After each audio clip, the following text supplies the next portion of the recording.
अभी तक हमने क्या क्या कर लिया?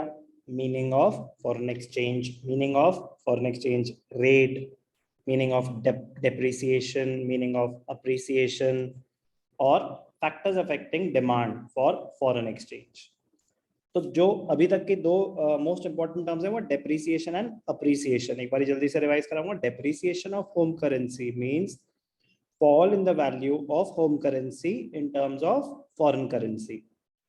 तो अगर यूएस डॉलर ₹70 से 75 का हो जाएगा तो इंडियन रुपी डेप्रिशिएट हुआ है, यूएस डॉलर अप्रिशिएट हुआ है। अप्रिसिएशन का मतलब क्या होता है?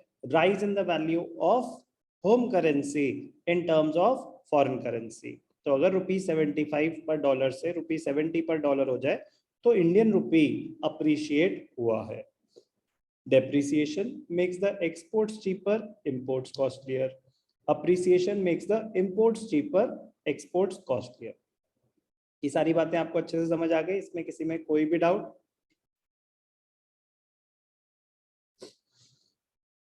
बोलो। अभी तक कोई भी डाउट? No sir. ओके, चलो आगे बढ़ेंगे। डिमांड कर चुके थे, फैक्टर्स अफेक्टिंग डिमांड। जल्दी से एक बार वो भी रिवाइज करा देता हूँ। फैक्टर्स अफेक्टिंग डिमांड मतलब why do we need foreign exchange? तो import of goods and services, tourism, unilateral transfers sent abroad, हमें बाहर गिफ्ट्स भेजनी है, पैसे भेजने हैं, purchase of assets in foreign country, speculation के लिए, and repayment of international loans. Supply, supply of foreign exchange. Supply हमारी कंट्री में, हमारे पास फॉरेन एक्सचेंज कहां से आएगी? Supply of foreign exchange increases from any transaction that involves receipt of foreign currency. हम पैसे रिसीव कर रहे हैं फॉरेन करेंसी में। तो सप्लाई और the inflow of foreign exchange comes from the people who receive it due to the following reasons. हमारी country में फॉरेन एक्सचेंज कहां से आएगा? What are the sources of foreign exchange? What are the factors affecting supply of foreign exchange? What are the reasons for inflow of foreign exchange? ये सब एक ही question है। Number 1, export of goods and services. आप export कर रहे हो, आप फॉरेन कंट्रीज को सामान बेच रहे हो, export of goods and services. Supply of foreign exchange comes through exports of goods and services. आपने कुछ सामान एक्सपोर्ट करा फॉरेन कंट्रीज में तो हमारी कंट्री में फॉरेन एक्सचेंज आएगा। अभी डाउट आ सकता है कि सर एक बात बताओ, जब हमने बाहर का सामान खरीदा, फॉर एग्जांपल यूएस से सामान खरीदा, तो हम उनको पेमेंट कर रहे हैं यूएस डॉलर में। तो अब अगर हम उनको सामान बेचेंगे तो उनको तो हमें रुपीस में पैसे देने चाहिए, यस और नो? Yes sir. तो हमारे पास तो रुपीस आने चाहिए, हमारे पास डॉलर्स कैसे आ रहे हैं?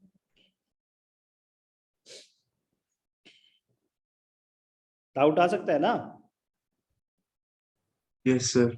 जब डिमांड कि भाई मेरे को बाहर से सामान खरीदना है तो मुझे डॉलर चाहिए, ये बात समझ आती है कि बाहर की कंट्री में डॉलर एक्सेप्ट होंगे, बट यहाँ तो इंडियन रुपी चलता है। तो जब वो मेरा सामान खरीद रहे हैं तो वो मेरे को रुपीस देना। तो हमारा आरबीआई कहता है कि भाई डॉलर आ रहे हैं, आने दो, हमारे फाइनेंशियल रिजर्व्स स्ट्रांग होते जाएंगे, आपके अकाउंट में आपको रुपीस ही मिलेंगे। तो बाहर से जो पेमेंट कर रहा है वो डॉलर्स में ही कर रहा है। डॉलर आरबीआई के पास चले जाते हैं, आपके बैंक में पेमेंट आई है, वो सब आपको कन्वर्ट करके रुपीस में ही मिलेगा। बट हम जब सामान बाहर बेच रहे हैं तो हमारे पास डॉलर्स आएंगे कंट्री में या रुपीस? डॉलर। फॉरेन करेंसी आएगी, डॉलर हम खुशी खुशी एक्सेप्ट करेंगे, हमारे रिजर्व्स बढ़ेंगे। तो export of goods and services, foreign investment, बाहर से कंट्री, बाहर की कंट्रीज यहाँ पे इन्वेस्टमेंट कर रही है। इन्वेस्टमेंट्स दो टाइप की होती हैं फॉरेन इन्वेस्टमेंट, एक होती है एफडीआई, एक होती है एफआईआई। एफडीआई क्या होती है? Foreign direct investment. एफआईआई क्या होती है? Foreign institutional investment. FDI FII, foreign direct investment, foreign institutional investment, बाहर के लोग हमारी कंट्री में इन्वेस्ट कर रहे हैं। FDI जब वो यहाँ पे कोई कंपनी सेटअप करना चाहते हैं, FII जब वो स्टॉक मार्केट में इन्वेस्ट कर रहे हैं। तो कुछ भी वो यहाँ पे इन्वेस्टमेंट कर रहे हैं, हमारे पास फॉरेन एक्सचेंज आएगी। They invest money in our country, it increases the supply of foreign exchange. Remittances from abroad, transfer receipts from abroad, speculation, अब बाहर के लोग यहाँ पे स्पेकुलेशन, यहाँ पे इन्वेस्ट कर रहे हैं, यहाँ के रुपीस कुछ भी खरीद रहे हैं, तो स्पेकुलेशन के लिए supply of foreign exchange comes from those who want to speculate on the value of foreign exchange. वो इन्वेस्ट कर रहे हैं रुपीस में कि रुपीस की वैल्यू बढ़ेगी, कुछ भी हो सकता है। लोन्स, अगर हम लोन बोरो कर रहे हैं from rest of the world, तो हमारे पास फॉरेन एक्सचेंज आएगी। Grants and donations from abroad, कभी कोई नेचुरल कैलामिटी आ जाती है, कुछ भी किसी भी रीजन से बाहर से ग्रांट्स आई, डोनेशंस आई। तो what are the reasons behind inflow of foreign exchange and what are the factors affecting supply of foreign exchange? कोई भी डाउट?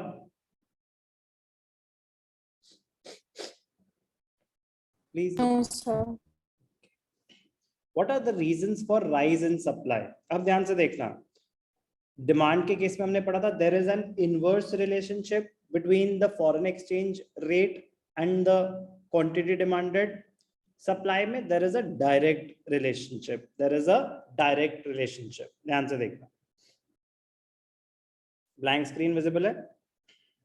Yes, sir. ठीक Yes, sir.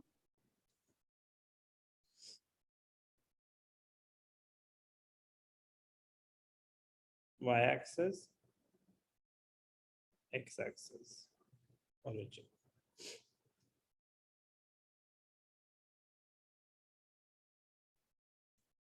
सप्लाई कह रहे there is a direct relationship, मतलब y axis पे हम क्या show कर रहे हैं? Exchange rate in rupees per dollar, और x एक्सिस पे quantity supplied in million US dollars. ठीक है, अब मैं कह रहा हूं कि फॉर एग्जांपल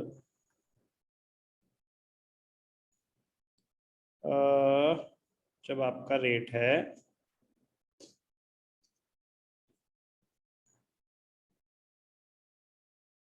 फॉर एग्जांपल 70 और 80, ये दो सिचुएशंस कंपेयर कर लेते हैं।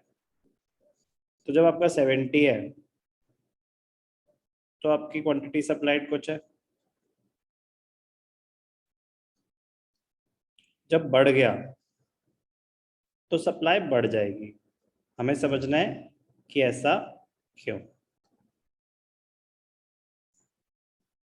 जब 70 है तो आपकी क्वांटिटी सप्लाइड कुछ है, फिर अगर 70 से 80 हुआ तो क्वांटिटी सप्लाइड बढ़ गई।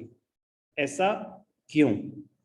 पहली बात, जब A से B, ये आपकी राइज इन सप्लाई है, इसको बोलते हैं राइज इन सप्लाई, यस और no? Yes, sir. Yes, sir. ठीक है, तो 70 to 80 मूवमेंट फ्रॉम रुपीज 70 पर डॉलर टू रुपीज 80 पर डॉलर, क्या ये अप्रिसिएशन या डेप्रिसिएशन? कोई भी बोल सकता है। Depreciation. Correct, it is termed as depreciation. Depreciation किसकी? डेप्रिसिएशन ऑफ होम करेंसी और डोमेस्टिक करेंसी। अब डेप्रिसिएशन का क्या इम्पैक्ट होता है? रोनित, एक्सपोर्ट्स बिकम चीपर और कॉस्टलियर।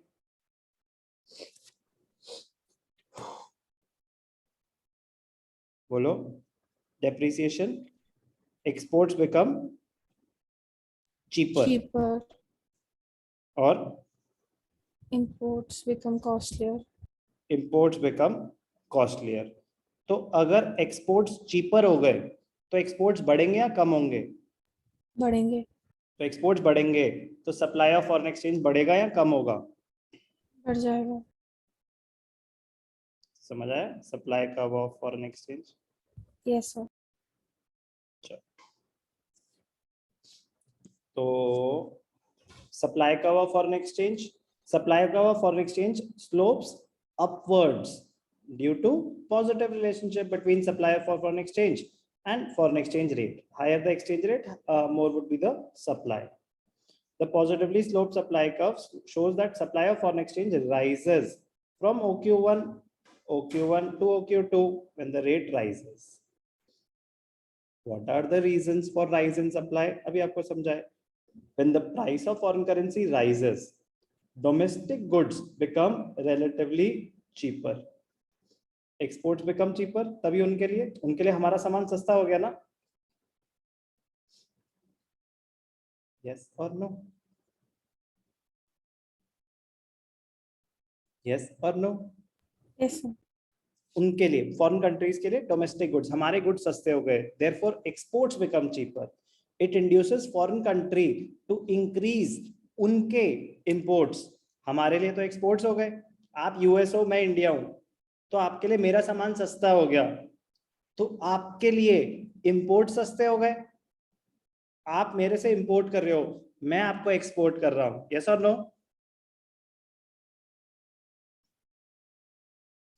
मैं आपको बेच रहा हूं तो मेरे लिए वो चीज एक्सपोर्ट है. आप मेरे से खरीद रहे हो तो आपके लिए वो एक्सपोर्ट है या इंपोर्ट है? Import. आपके लिए इंपोर्ट सस्ते हो गए, तो you will increase your imports from the domestic country. As a result supply, हमारे लिए तो एक्सपोर्ट्स बढ़े ना, therefore supply rises. For example $1 moves from 70 to 74. Exports to USA will increase as Indian goods will become relatively cheaper. It will raise the supply of US dollars. When price of foreign currency rises, the supply of foreign currency rises as people want to make gains from speculative activities. किसी चीज का rate बढ़ता है तो उसकी demand, investment उसमें बढ़ती है. When the price of foreign currency rises, investment from foreign country into the domestic country. Important है. अब डॉलर का रेट बढ़ गया तो आप यूएस में बैठे हो, तो पहले जब आप इन्वेस्ट करते $1 तो आप कितने रुपए के शेयर्स खरीद पाते? अगर 70 रुपीज का था $1, $1 इन्वेस्ट करके कितने रुपए के शेयर्स खरीद पाते स्टॉक मार्केट में? 70. 70. और 1000 में 70,000 के. अभी भी Yes, अब sir. डॉलर का रेट हो गया 70 to 74. अब $1000 इन्वेस्ट करके कितने रुपए के शेयर्स खरीद पाओगे? 74,000. तो सेम अमाउंट इन्वेस्ट करके आपको ज्यादा शेयर्स मिल रहे हैं. आपका फायदा है, नुकसान? फायदा. तो आप ज्यादा इन्वेस्ट करना चाहोगे इंडिया में. यस और no? Yes, sir. So when the price of foreign currency rises, investment from the foreign country into the domestic country also rises due to rise in the purchasing power of foreign currency. आपकी purchasing power बढ़ गई, आप यहाँ पे ज्यादा खरीद पाओगे. When the price of foreign currency rises, tourism into the domestic country also rises as traveling to the domestic country becomes relatively cheaper. जैसे फॉर एग्जांपल यहाँ पे कोई होटल रूम है, वो पहले भी 10,000 का था, अभी भी 10,000 का है, लेकिन डॉलर्स का रेट बढ़ने की वजह से उनको अब कम डॉलर्स स्पेंड करने पड़ेंगे होटल का रूम लेने के लिए. यस और नो? Yes, sir. तो इम्पोर्टेंट है what are the reasons for rise in supply. फिर ये भी इम्पोर्टेंट है कि why is there a positive relationship. तो क्वेश्चन बन सकता है ना, why is there a positive relationship between foreign exchange rate and quantity supplied of foreign exchange. Why is there a positive relationship? समझ आया logic? Yes, sir. The positive relationship because exports have become relatively cheaper. Now it is more profitable for the foreign countries to trade with us. to invest in our country, to spend money in our